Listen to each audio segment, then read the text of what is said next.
Good morning, everyone. And yes, Wendy, best friends indeed. So we have a lot of good work to do to advocate for the community here in Ottawa. Good morning, everyone. Good morning. What a wonderful morning we've had so far. It's so nice to see so many old friends in the room, where we've been building ecosystem and changing Canada and building an entrepreneurial culture for the last 2 decades. And it's so wonderful to be here, particularly at this moment. I'm just going to respond to a few things that Wendy shared, and then I'll launch right into the panel. But kind of starting where we left off, I think is really important. The gender lens that the Government of Canada is looking at everything to ensure that a gendered lens is employed in every single investment that it's making within this budget is important. But what we didn't hear, or what we have to advocate together, I think, is that it's not just the gendered lens that we need, it's the actual measurement to make sure that the KPIs, the key performance indicators, are actually embedded across all of these programs, and that we are measuring the right things, that women are participating. So just looking at a program and a policy from a gendered lens is absolutely insufficient, in my humble opinion. What's so important is that we work together as an ecosystem with the strong data of WEKH and with the power of women entrepreneurs across the country to make sure that we hold the Government of Canada to account, to make sure these investments scale each one of these companies that are on the panel today and everybody here in the room.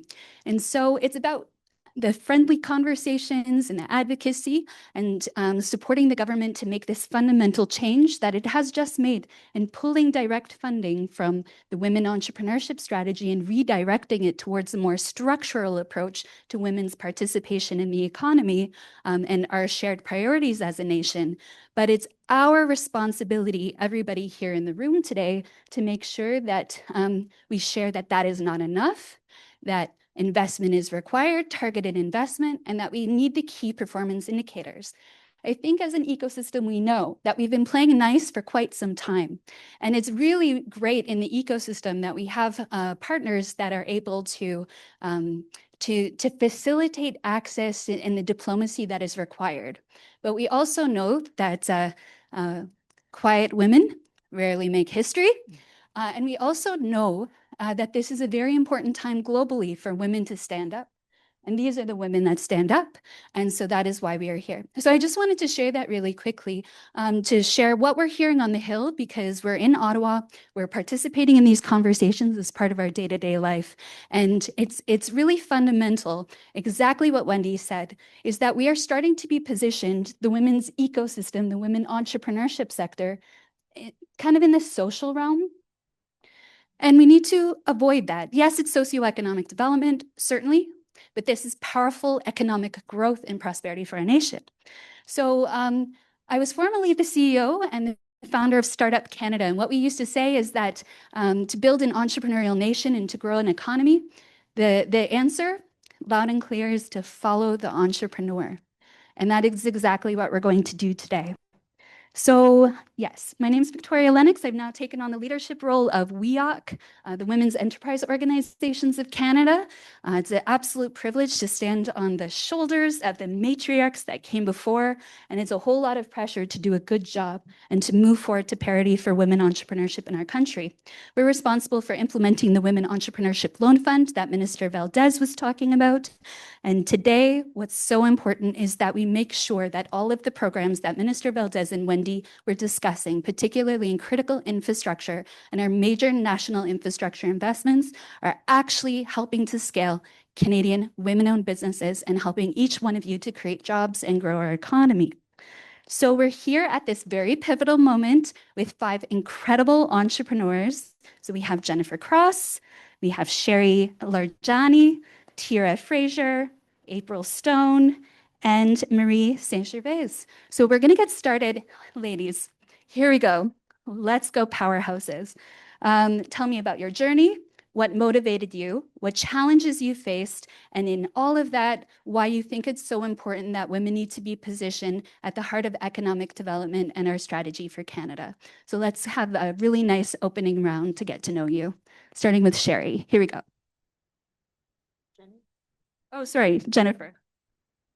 Great, I get to start. Yes. Jeez. My career has been more of a jungle gym than a ladder, I would say. Whenever anyone asks me about my journey, I'm like, oh, geez, I don't know. I graduated in political science and then went straight into interior design. So that'll tell you a little bit about the career path that I took. So I worked on the design side for a really long time in different roles. And then during COVID, I decided I wanted to get into commercial construction. Be part of the building of Canada. And so what I did was I went out for a job where we built offices for a living at a time where nobody wanted to go back to work. So that was a really interesting time to take on a role for the first time in commercial construction when the actual product that we were selling, people were like, yeah, but we don't want to go back to work. So that was really interesting for me. I struggled a little bit when I first got it started, struggled actually to get the job in the first place. Like when we talk about getting more women in construction, it's hard to just get the first job, let alone get to the next job, because there's always been a path, right? A lot of men have come up through being on site. And so there's site culture in the office that then sort of bleeds back down to the hiring process because they don't necessarily believe that you understand the job because you didn't grow up through the site. That's one challenge. But my biggest challenge was that I didn't have the network. I thought I did. I had lots of friends in the industry, but friends don't necessarily convert to business. And I think that's a big thing for women that we don't talk about. We talk about like connection, but we don't talk about conversion, right? So conversion is like, hey, I need a lead. I need you to help me meet this person warmly. That's conversion. Whereas connection is like, hey, great to meet you. You so inspire me, right? So like we needed a little bit more of that. So I was really struggling. And then the Ottawa Business Journal wrote an article about me because now suddenly I'm this women in construction. And that's so interesting all of a sudden, right? So I got a lot of women that were already working in construction reach out to me to say, hey, welcome, this is so great. And that's when I started realizing, oh, there's a whole culture here, but nobody shone a light on them. And I was struggling so much, I almost left the industry. I actually have a story. A competitor came up to me at an event, tapped me on the shoulder, like really nice. I just don't know how you're going to do in this role. Like, you don't play hockey. I'm like, what? That's the end game for me, is that I don't play hockey. And then he said to me, the gentleman that you were just talking to is on my hockey team. And I know he's got a new project coming up. I will be getting that. I was like, oh, okay then. So I really struggled, but then all these women that were reaching out to me, I realized, oh, we need to come together. So I co-founded a company with the first woman actually that had reached out to me, Kristen Buter, and we called it City BuildHERS. So we run events for any women that touch city building projects. So we interconnect women in construction, engineering, architecture, urban planning, development, policy, all the women at the table so that we can have these diverse conversations of why it's important that we are part of this industry. So that's kind of where I sit right now. I work for a company called Chandos Construction. I'm the Director of Regional Development in Eastern Ontario, and we build community infrastructure, fire stations, transitional housing, social housing, community centers, things that matter to me. That's why I'm there. Thank you for sharing that, Jennifer. And why do you feel like it's so important for women to be playing a critical role in the construction industry today? Our cities are imagined, funded, and built by men. So we're not at the table. So how can we possibly expect that our cities are going to reflect our needs, desires, safety, when we're not at the table of those decision-making times? So that's why we're so loud about the fact that we need to have women at these tables. It's not a checkbox anymore. It's the voices that matter. And what's really inspiring, and this came up yesterday in a pre-budget dialogue we had with Bobby Jo Raysette, the first Indigenous woman to ever exit a company, a tech company, big news this week. Incredible for Bobby, but what she said is exactly what you said, that we're not invited to the table, and therefore what you've done here is you've built that table for the industry. I always say I don't want a chair, I want a sectional. Oh. Okay. Yes, I like your style. Thank you so much. So Sherry, over to you. A nice introduction and why women need to be at the table.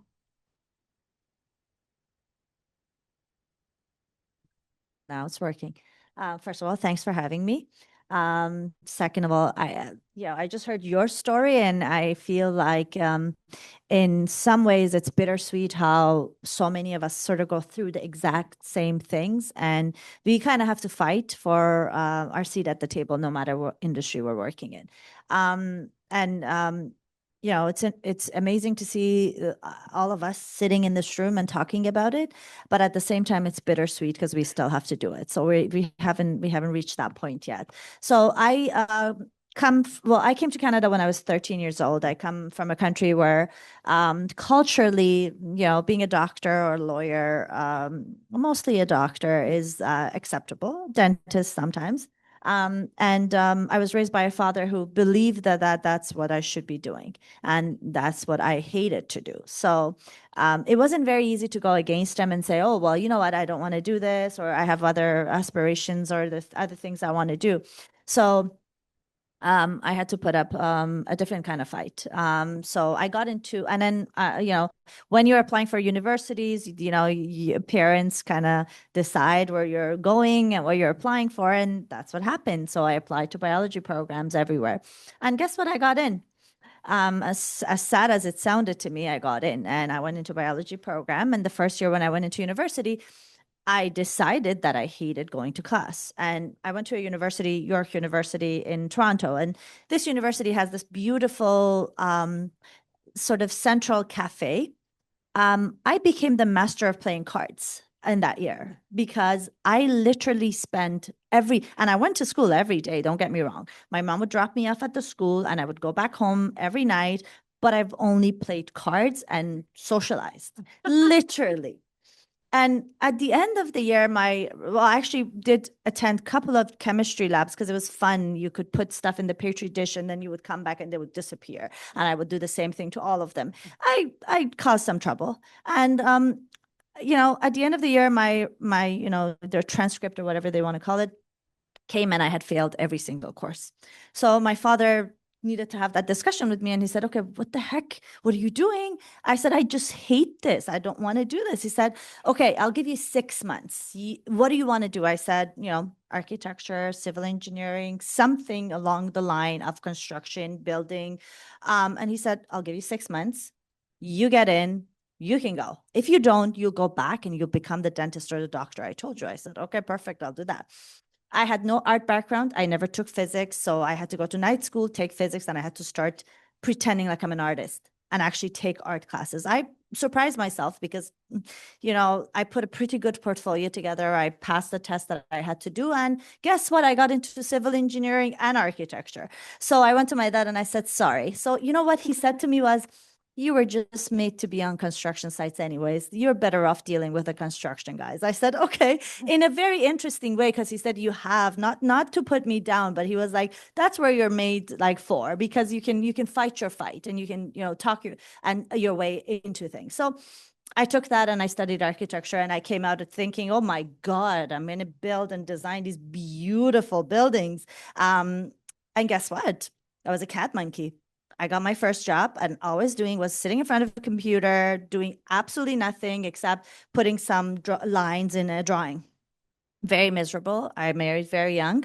My father-in-law came to me and said, you're very miserable, and I think you can do better than this.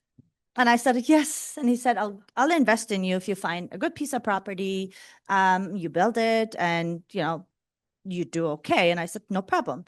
I went on a search. I bought a small piece of property. And I decided that I was going to be the builder and build this and designer and all of that. It sounded really fancy. And I just always like to dress up. So I bought myself a pink hard hat, pink shoes, everything dressed for the job. And I went to the job site. And guess what? The men in the construction industry who are from the same kind of cultural background as my father was, they didn't think I belonged on a job site, right? So then it became another challenge. Okay, now you're here, you're on a job site, you're the architect, you're the designer, I was the garbage collector. I was the, providing services and bringing beer and food just to bribe the guys to get shit done. I'm sorry, but they weren't really doing anything. And I had to be pushing my way to actually get these guys to talk to me. I remember one time I had an excavator on site who was sitting in the car and excavating my site. I needed to know when to call for the forming guys to come in and actually do the forming, to schedule. And as much as I jumped up and down, this guy looked at me literally straight to my face, turned the car around, called the man who had introduced me to him, and said, "Tell her I'll be done in a week." I said, "Holy shit, this is not working well." But I stuck to my guns and I stood there and I did the work, and I grew it into a business where then again, I had to fight my way because I wanted to get into development. Who did I know in the development industry? Absolutely no one. Who did I think should be a developer? Trump. That was my idea. A white, old, rich man. That's the idea of a developer that I had in my head. And in the city of Toronto, most of the, or 99% of the people were men. So I decided I was going to go buy this property, go sit at a table and say, "Hey guys, hi, I have a piece of property." I actually cold called people in the city from the development industry. And I said, "Hey guys, I have a piece of property. Can you partner with me?" They're like, "What the heck? Who are you?" And that got them interested. So by partnership, I pulled myself up and I did the first all-female development project in the city of Toronto. When I became in a position where I was able to do that, I partnered with my partner, Teara Cook, and we did the first all-female. So we hired all-female. But, that had its good and bad, but that project got a lot of notice, and it showed how there's lack of representation for women in this industry. And that's basically how I sort of put a stamp in the industry by saying, "Hey, there is a path, there is a way that you can do things that you don't think you can do." And from there, I'm sure I get a chance to talk about the rest of the stuff I've done. So now is Dad on board? Sorry? Is your dad on board now? My dad passed away in 2020 of COVID. He in his 61st birthday, but I do know that before he passed away, he was fully on board, and he was very proud of me. So I'm grateful. Thank you. Of course. And it really that perseverance and sticking with it, even despite it all, and then bringing other women with you. I think that's the only thing you can do, right? You can't climb the ladder by yourself, right? You need the people to come along with you, and they don't always have to be men. I think it is a problem that we don't see that happening often.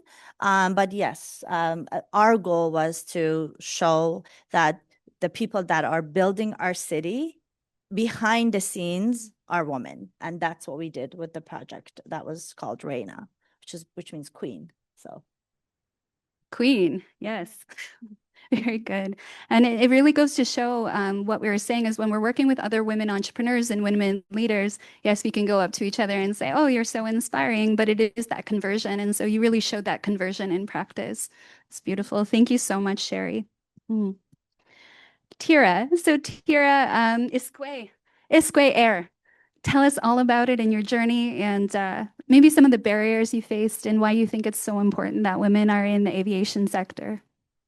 Great. I probably messed with this microphone. There we go. Okay, there's masters. I'm like, shoot, I probably turned it off when I should have left it on. There's people to help us with this. Tanse Kiawau, hello to all of you. I am taking a moment about 5 minutes ago just to really ground into the lands that we're on as a visitor on these lands, and just took a moment to imagine the traditional peoples and what some of their stories were and what some of their practices were, and just offering a moment of honoring for the history of these beautiful lands. What is the question? Who am I and why does it matter? Is probably the question, right? So I'm an aviator. I'm a pilot, and when I first became a pilot, I had no touch with aviation. I didn't know anyone in the industry, and my first time on a small plane, I was a single mom with 2 kids, no access to money, poor. No education. I had a grade 10 education, went flying for the first time in a small plane. It changed my whole life, really. And I wanted to touch all the buttons, and I wanted to, like, I was just like, what is this? It was truly a life-changing moment. And when I got down from that very first flight, I said, I want that guy's job. He was, banking the aircraft and showing us the lands and telling us the stories. And I was like, this is the coolest job literally I've ever seen. And I came down from that flight, and I said to myself, okay, sweetie, honey, let's review. You are a single mom with 2 kids. You're 30 years old. 9/11 has just happened. The entire industry is in the tank. You have no education. You have no access to money. And something like this just isn't possible for someone like you. A couple weeks later, and every time that it chokes me up, my own words choke me up, because believing in that possibility is everything. And so 2 weeks later, I went on skydiving, second time in a small airplane. And there's a lot more to this story, like about how I actually got to believe that that was possible, but we don't have time for that story today. But 2 weeks later, I went on another flight, and I'll forever remember everything about that moment that we taxied out. And I wanted to touch everything. I don't know how many of you are from the north. Kids get their tongue stuck on things. I understood for the first time what that was about, because I wanted to touch I wanted to have every sensation that I could possibly have inside that airplane. And I can remember the smells, what was outside. I can remember what I was wearing when I said, I don't care what it takes. I'm going to fly airplanes. So I came home from my first trip ever in the world, and I came home, I started my flight training, and a year later, I had a commercial pilot's license in my hand. And I made that thing possible. And then I started making other things possible. Well, if I can make that possible, well, maybe I can make this possible. And well, so I'm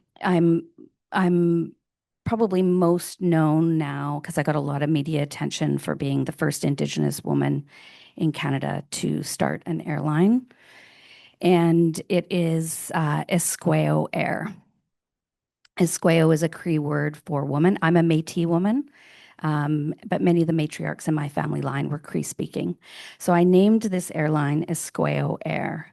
And Iskewew is a Cree word that means woman. So Marketing 101 says, don't name your company something people can't say. But I was very intentional about it. It is an act of reclamation of womanhood, reclamation of matriarchal leadership, reclamation of language, and actually reclamation of the word itself. And thank you. And I am in the Who Am I? I am a grandmother, a kukum actually, but she couldn't say kukum. And so I became Pum Pum. And now I am Pum Pum to all the littles in my life because she renamed me. And I'm very, very proud of that. And are we supposed to, is this the time for barriers? What else do you want from me? Just is it just barriers, and why? Why do we need more women in the aviation industry, Indigenous women? Why do we need to reclaim in the way? Why do we need to make those decisions to build in that way and do things differently? Yeah, so I mean, 2.3% of aircraft maintenance engineers in Canada are women. That means 97.7% of aircraft maintenance engineers in Canada are men. I mean, the best guess is maybe 0.5%. Maybe I would say that's super generous, are Black, Indigenous, or women of color. Only very slightly more are pilots. How many of you have flown with a woman pilot by show of hands? Did it surprise you?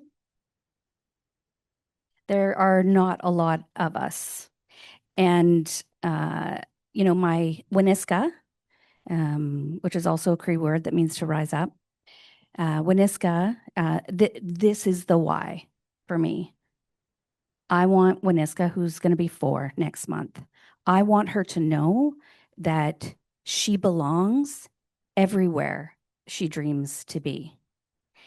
She has a pum-pum who has airplanes. She literally looks up in the sky and says, "Pum-pum's airplane."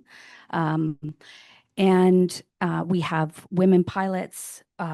We of course hire all folks, but she is seeing every day that there are women engineers, women pilots. And a few weeks ago, we drove up to YVR. Kiana was dropping me off for a flight. And my granddaughter, who has been raised by me, who is a woman pilot who runs an airline called Women Air, looked at me and said, "Pum Pum, only boys can be pilots." That is why. Because she still has the idea at 4. So for me, literally, the minister said, "You're literally uplifting women." And it is critically important. In another question, I'll get into the importance of aviation, aerospace, and our air transportation sector and why it's critically important. But the barriers are there, they're real, and I wish they weren't. My daughter, who's come to work, she's now our chief operating officer. We are continually surprised at the biases that continue to exist. Since launching Iskewew Air 6 years ago, I have faced more sexism and racism. Racism in particular, I have a lot of privilege. I hold a lot of privilege and don't face the same levels of racism as some of my cousins. But I've faced more sexism and racism in the last 6 years than cumulatively, that's a hard word, cumulatively in my entire life. Because the audacity of, in particular, an Indigenous woman to think that she can run an airline is beyond many people's tolerance.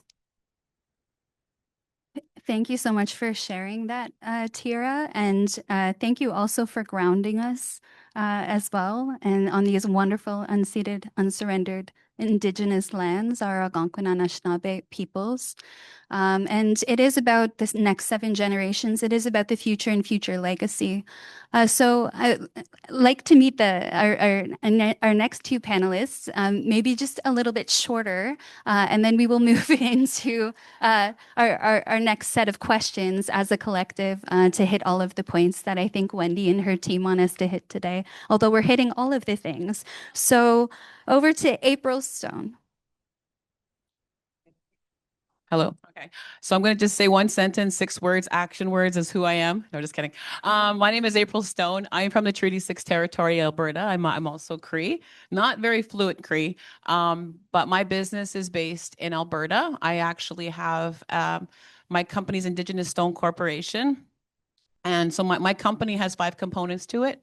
So one of them is security. I used to work for a bigger security company, a national company, and I went from there to build my own due to the fact that I saw a big gap with the way they were treating the diversity, one thing, but not being able to include or recruit properly or maintain Indigenous employees. So I would build them structures. I'd build them ways to bring them in and to keep them. But as soon as that, there would be like there was no aftercare, and that was something that I helped build. And then that's what I do with my company right now too, is I build diversity and help them to keep these programs and processes in place to be able to keep the Indigenous content and to be able to understand that you can't just, where people are people, they're human, they're not a number. But as you'll see in most of the companies, when it comes to reading employees, what they'll do is they'll say, well, this is my 10% that I have Indigenous content. This is my 15% that I have in women. So I'm good. I've met those benchmarks. And then they just drop it. They carry on. I'm the one that's the BITCH behind the other side, because I'm like, hey, no, you have to continue on. You have to build. One of the best things about being pushy as I am, and the reason why my company exists, is because I want to make a difference. I want to be able to knock those doors down and open a path for someone like me who never had that. Who I want to be able to say, you know what, you matter. Come on, I'll help you get through that door, and I'll get you through that door, and I'll be able to get you further, and then open up other doors so you can see maybe you can be that pilot, maybe you can be that engineer. You know, not saying this is who you are. You're an Indigenous woman. You should be a social worker, because that's what they told my daughter in school. You're Indigenous, you should be a social worker. That's where you should go for university. No, everything should be open to everybody and not just a stereotype. So that's me fast. Here's my friend. Marie, thank you, April. Does it work? Yeah. Thank you for your beautiful story. It's really inspiring. My name is Marie Saint-Gelais. I'm an Innu from Pessamit Innu First Nation, located on the north shore of the St. Lawrence River in Quebec. I'm a mother of three. I'm an entrepreneur, and I am a civil engineer.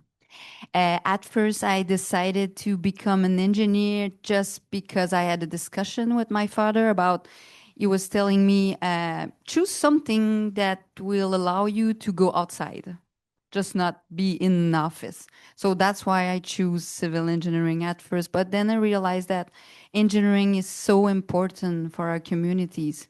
We are building our communities. And throughout the beginning of my career, I wasn't really involved with Indigenous communities, but then I saw this, the fact that our communities lack control over the construction of their infrastructure. So I decided to found my Indigenous engineering firm. The name of my company is Ashini Consultants, that I name from my kukum's name. So Ashini, she was Maria Ashini, and I'm really proud to say that it's her name. I'm sorry.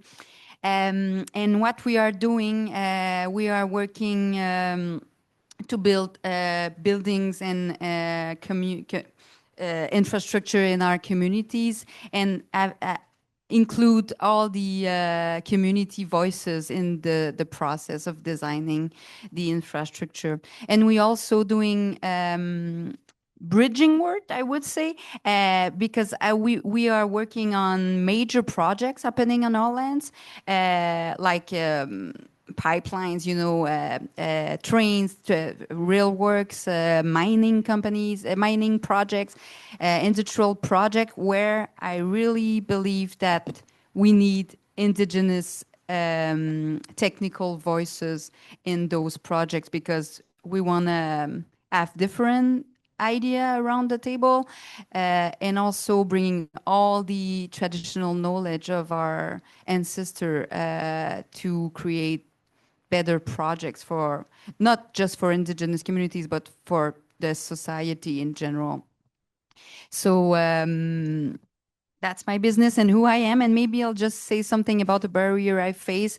It was about like being a women Indigenous engineer.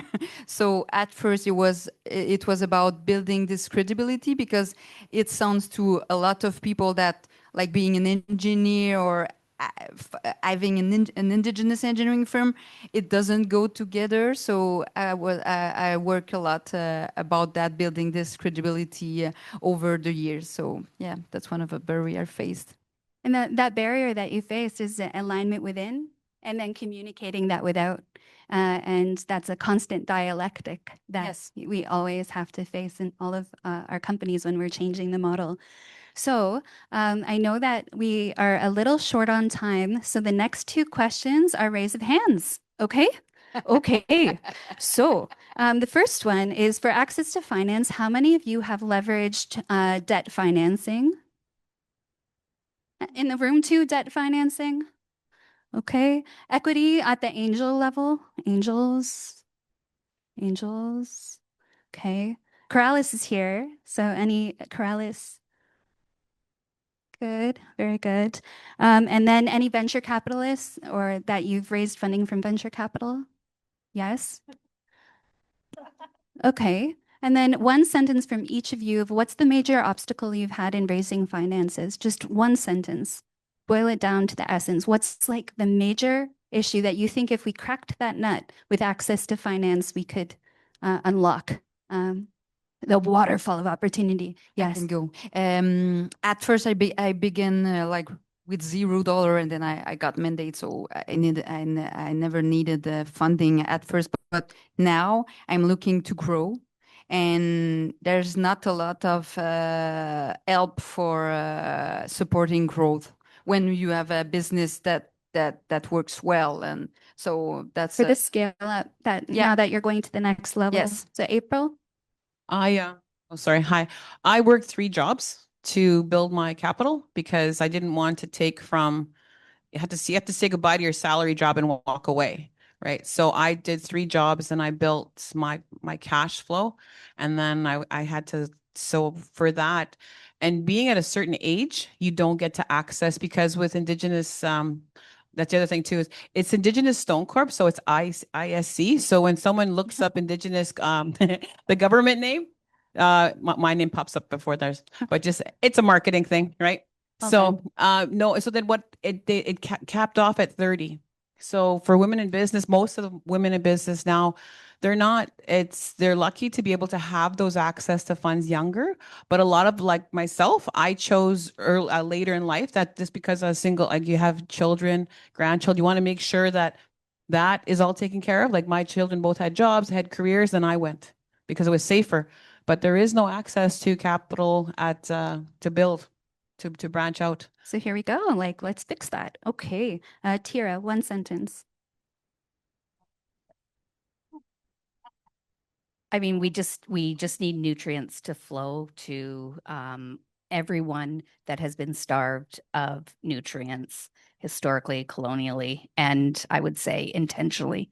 So just follow the money, and the money needs to flow where it needs to go. In my case, definitely, it's a high risk business. It's a safety related business. It's a business that people don't understand and therefore aren't super excited to fund. I've been very lucky, happy to be part of the Corliss community and received support there.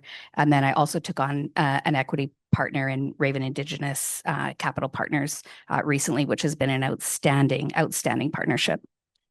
Yeah, they're phenomenal. And in order to unlock the flow of the nutrients, we need to shine a spotlight, a flashlight on what's going on and improve the transparency of the system, track the things, set the goals, all of those things. So thanks for sharing, Sherry.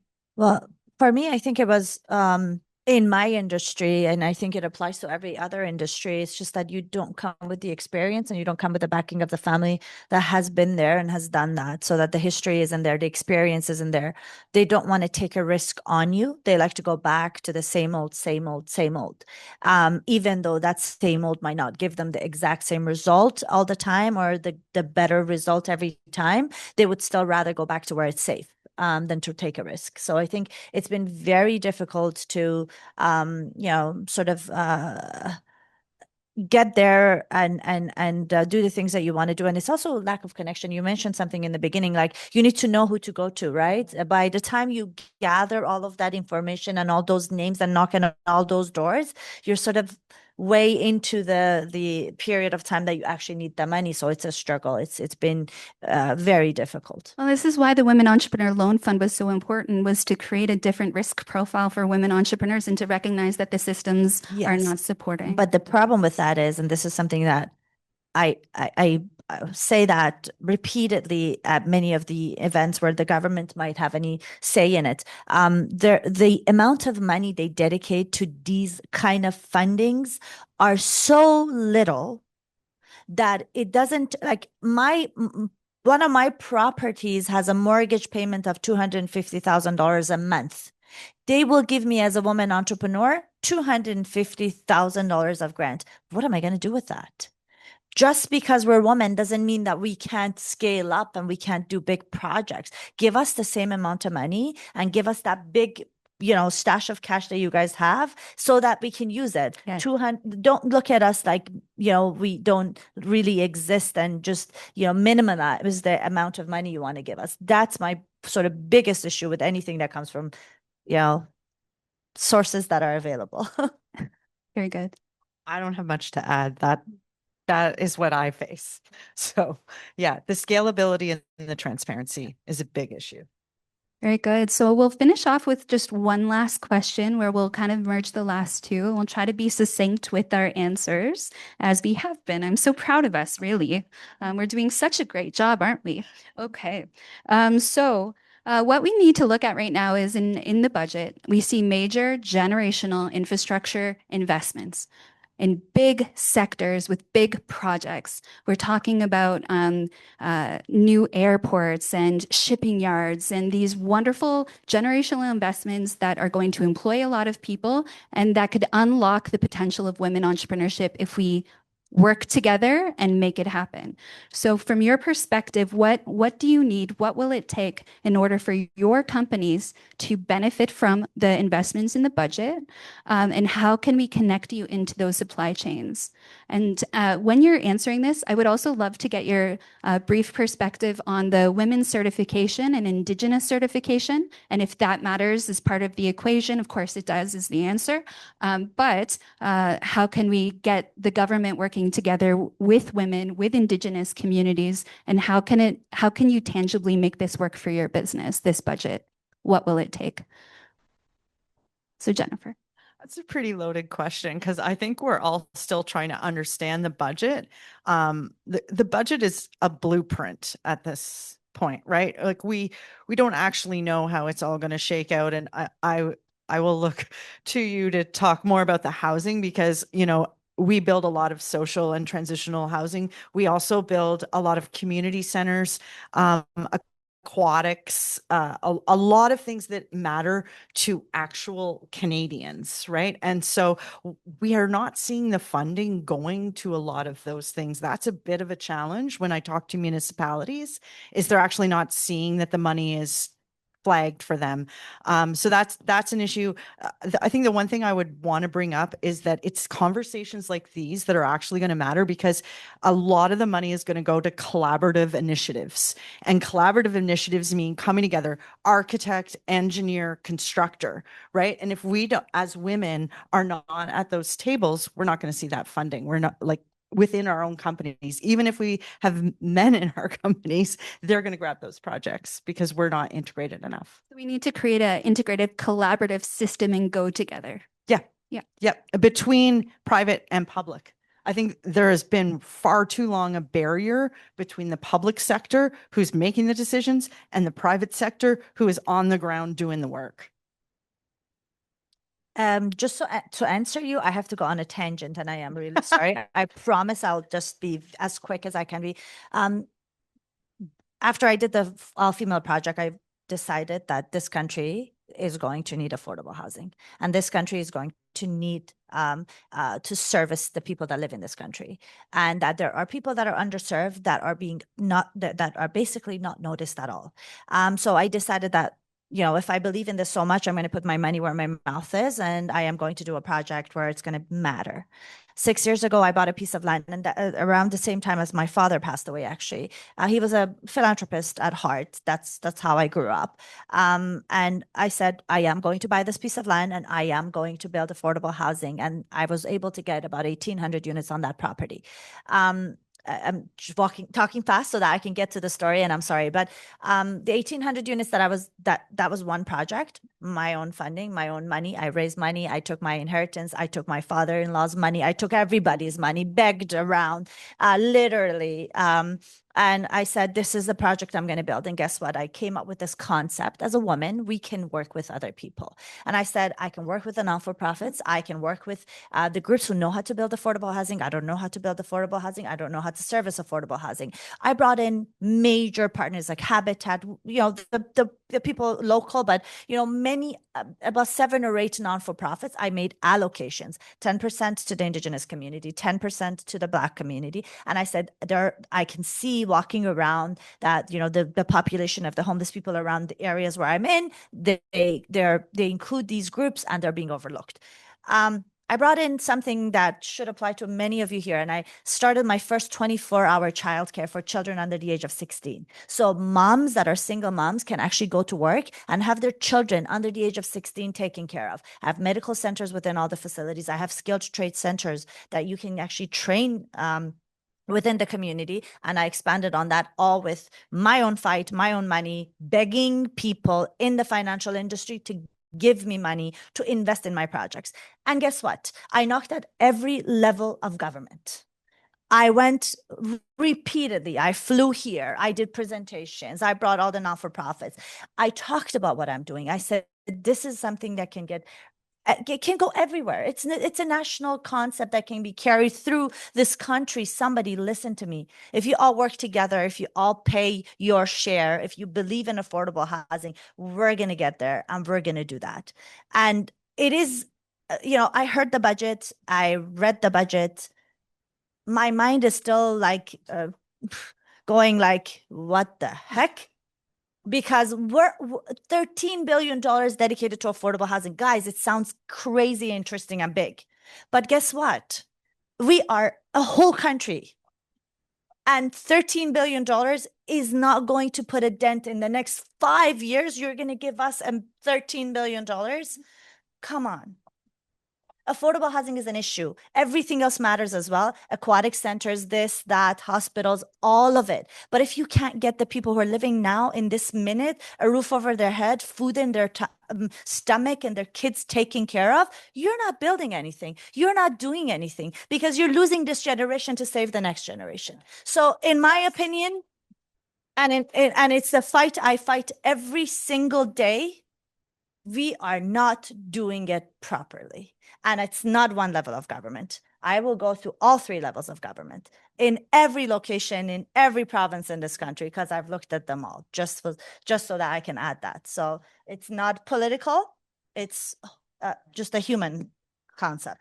So in doing all of that, what can we do to support you? You know what? I think I'm only one person. And I have the people around me, all of our voices are one voice. There has to be more voices going out there and saying the fundamental changes need to happen. And these voices need to, keep on repeating this and making sure, I'm going to say it, but we need to make sure that the people in the position of authority are actually listening to us. And that does not happen often. And I think if collectively we ask for that, we might be able to make a crack in it. And perhaps thinking very creatively that's one part of the budget, but how can we use different allocations and bring it collectively to the same major projects? 100%. But you know how much time and effort that takes? Just building one construction project of 1.4 million square feet, dealing with 9 non-profits, looking for funding in the city, making sure construction goes right, making sure you get a permit from a city where the councillor in the area hates your projects and fights you to the level she can. It's not going to get anywhere. And I'm sorry, I have so much passion because it's great. It's a fight, right? I see Wendy taking notes right now for her red tape reduction efforts for Canada. Yes, Teara. I'd just like to say that in terms of the budget or in terms of investment in infrastructure, aviation, Canada's air transportation system is critical. We are not a strong country without a strong air transportation system. And because this isn't about the umbrella drink. People think about going on a flight for the umbrella drink. This is how goods and services move. This is how your supplies get to where they need to go. This is how we get to life-saving medical treatments. it is a lifeline. Air transportation is a literal lifeline for remote Indigenous communities, fly in, fly out communities. This is how we connect with the land. This is how we connect with each other. This is how we connect with loved ones. This is how we make it to, the last, dying words of a loved one. And we do not give it the attention that it needs. Airlines are still trying to recover from COVID. And sure, maybe Air Canada is doing all right, but we actually need the whole ecosystem of aviation to be working properly. And the federal government, my biggest ask would be, Canada is one of the only countries in the entire world that utilizes a user pay system, which means the airport, the federal government taxes the airport for rent. That cost is put on to the air operators, and that cost is put on to you.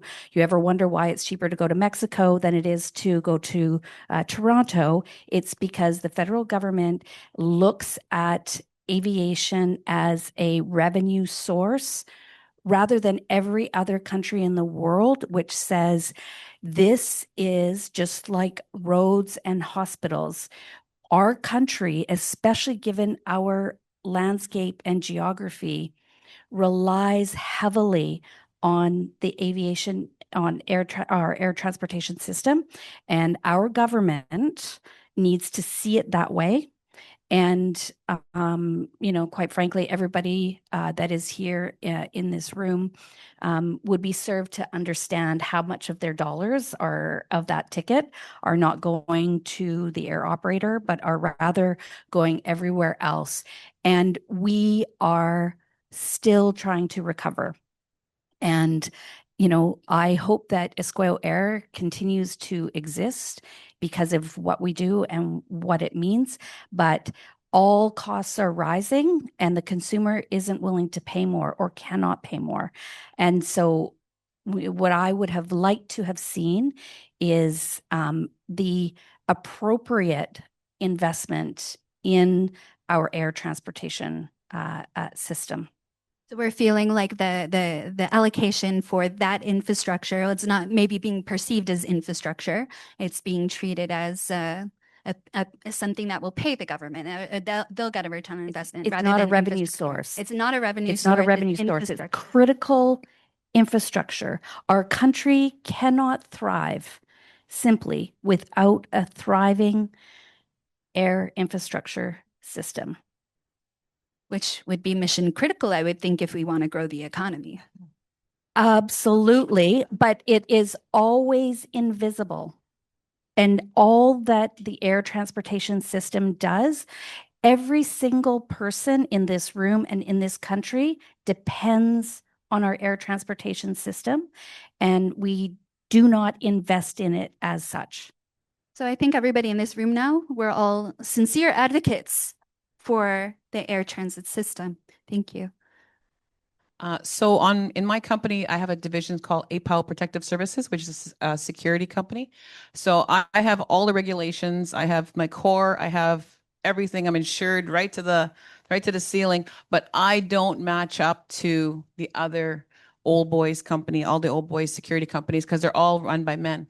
And then the thing is, I thought there was another female security company out there, but I think I stand alone at this moment. But I compete against them for contracts. So in the defense side of it, for me to get into that side, because there's different tiers, but for me to get into that one level, I get pushback because while you don't have the longevity, even though my experience of being with these other companies that have, and I've built their systems with them, that won't stand with me. I stand by myself with my name against these other companies. But for the defense side, for me to be able to get those contracts, it's not an evil, it's just like I'm over here and it's like, I'm not considered or accredited to be saying, well, even though she's got this great safety record and she's all her employees, she can employ this many people, her diversity. that doesn't mean anything when it comes to that. So when it comes to these things, and it's true, women have to stand together, women have to promote each other. That's the biggest problem we have and even in our Indigenous country, is where they'll see an Indigenous First Nations company, a woman, and they'll be like, you know what, we'll just hire the other one because she can't be valued at that. This is her rates, is what she charges, but I'd rather pay the non-Indigenous person that rate than pay her because that couldn't be her value. So we have a bigger fight on our side because of our culture. We have to not only fight our level of our where we are from, but going to the level and standing at the national level to try to get these contracts, to get noticed, to say, hey, I've got a better track record than A and B. I won't name the other companies because I'm always coming up against them, but I think the government has to relook at these things and say, you know what, we do have to open those doors, and maybe new blood coming in and it being done properly is a better way to go. But unity is 100% correct. Unity at the women's level. Absolutely. Thank you so much, April. And Marie, you're going to be giving us our final words too in your And it final will be remarks right really now. quick. Okay. Federal government are talking about opportunities, but if we want to talk about real opportunities for women and Indigenous owned companies and businesses, they have to stop to put the responsibility of hiring those companies to the first tier of the contractors. So they have to find the ways to really increase the hiring of Indigenous and women-owned businesses, because it's not happening right now. It's not real opportunities.